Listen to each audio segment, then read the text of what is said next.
Hi friends, welcome to my channel. நம்ம சேனலில் இப்போ வந்து என்ன பார்க்க போகிறோன்னா, புளிச்ச கீரை துவையல் எப்படி செய்யுதுன்னு பார்க்கலாம். நான் வந்து ஒரு 2 டீஸ்பூன் வந்து தனியா எடுத்து வச்சுருக்கேன், 1 டீஸ்பூன் சீரகம், 1 டீஸ்பூன் வெந்தயம்.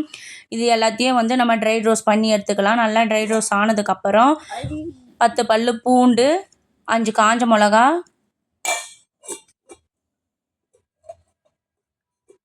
எல்லாம் சேர்த்து நல்லா ட்ரை ரோஸ்ட் பண்ணி எடுத்துக்கலாம்.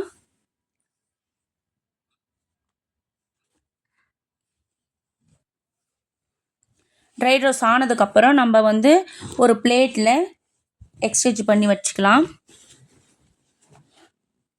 நெக்ஸ்ட்டு நம்ம வந்து கேஸ் ஆன் பண்ணி கடாயை வச்சுக்கலாம். கடாயில் கொஞ்சமாக எண்ணெய் அப்ளை பண்ணிக்கலாம்.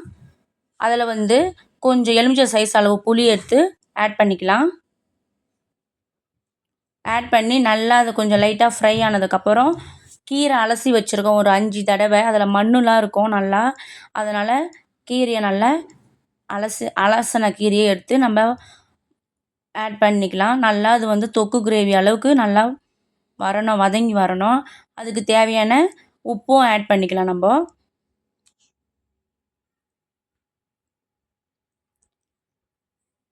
நீங்கள் வந்து ஆயிலும் ஊற்றிக்கலாம். ஆயில் இல்லை அப்படின்னா நம்ம வந்து தண்ணியிலையும் வேக வச்சு இந்த கீரையை மட்டும் தண்ணியில் நல்லா வேக வச்சு சால்ட்டு புளி மட்டும் போட்டு கூட வேக வச்சு தண்ணி ஃபில்டர் பண்ணி நம்ம வந்து மிக்சர் ஜாரில் போட்டு அரைச்சி எடுத்துக்கலாம். ஃபைன் பேஸ்ட்டாக அரைச்சி எடுத்துக்கலாம்.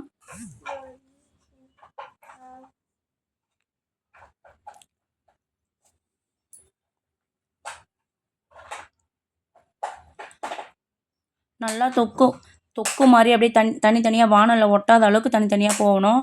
அதுலேயே தண்ணி நல்லா வரும். அந்த தண்ணியே நல்லா அது வெந்துடும். நம்ம எக்ஸ்ட்ரா தண்ணி எதுவுமே ஆட் பண்ண தேவையில்ல. அந்த புளி, அந்த சால்ட்டு, உப்பு, கல் உப்பு, கீரை, அது 3மே நல்லா வதங்கி வரும்போது தொக்கு கிரேவி மாதிரி ஆகிடும். நம்ம வந்து 10 நிமிஷம் ஆற வச்சு எடுத்துக்கலாம். 10 நிமிஷம் ஆற வச்சு எடுத்ததுக்கப்புறம் நம்ம என்ன பண்ணணும்னா, மிக்சர் ஜாரில் நம்ம அந்த ட்ரை ரோஸ்ட் பண்ணி வச்சுக்கிறது எல்லாத்தையும் எடுத்து அதில் போட்டு கீரை வந்து ஆறுனதுக்கப்புறம் அதில் பெருங்காயத்தூள் லைட்டாக போட்டு நல்லா ஃபைன் பேஸ்ட்டாக அரைச்சி எடுத்துக்கணும். கேஸ் ஆன் பண்ணி நம்ம கடாய் வச்சு ஆயில் ஊற்றி கடுகு கொஞ்சம், வெந்தயம் கொஞ்சம். வெந்தயம் வந்து ஆப்ஷனல் தான், நீங்கள் போடுறதா இருந்தாலும் போடலாம், இல்லைனா போடவும் தேவையில்லை. ஏன்னா வந்து சில பேருக்கு வந்து கசப்பு இருக்கும் அப்படின்ட்டு நீங்கள் போட மாட்டீங்க. நான் வந்து வாசனைக்காக, ஃப்ளேவருக்காக போடுவேன். சீரகமும் நம்ம ஆட் பண்ணிக்கலாம். நெக்ஸ்ட்டு வந்து வெங்காயம் ஆட் பண்ணிக்கலாம். வெங்காயம், கருவேப்பிலை,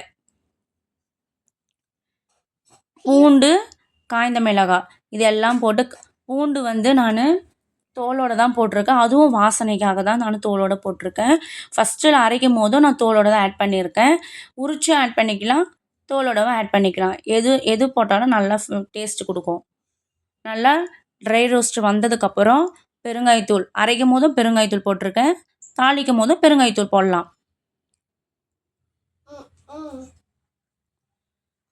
நல்லா கோல்டன் ஃப்ரை ஆனதுக்கப்புறம் நம்ம வந்து பேஸ்ட்டு மாதிரி அரைச்சி வச்சுக்கிறோம்ல கீரை தொக்கு, அதை வந்து நம்ம ஆட் பண்ணிக்கலாம்.